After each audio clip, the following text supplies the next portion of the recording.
Teka muna mga kapatid, magnilay muna tayo. Sa Ebanghelyo ngayon, sinabi ni Jesus sa kanyang mga alagad, "Ang nakakita sa akin ay nakakita na sa Ama." Ipinaalala ni Jesus sa kanila na ang kanyang mga gawain ay hindi kanya lamang, kung hindi gawain ng Ama.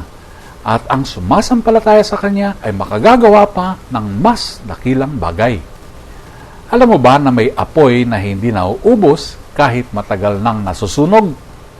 Sa iba't ibang bahagi ng mundo tulad sa Turkey at New York, may mga eternal flames na patuloy na nag-aalab dahil sa likas na gas na tumatagas mula sa ilalim ng lupa.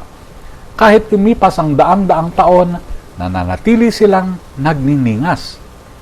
Ito ay isang makapangyarihang larawan ng pananampalataya.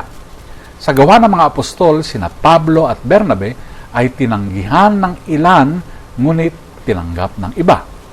Sa halip na panghinaan sila ng loob, lalo pa nilang ipinalaganap ang mabuting balita.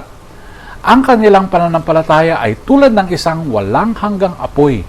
Sinusubok, ngunit hindi kailanman napapatay.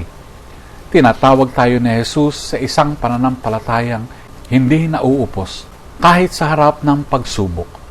Maraming balakid ang maaaring dumating, ang pag-aalinlangan, pag-uusig o pagsubok sa ating buhay, hindi ba?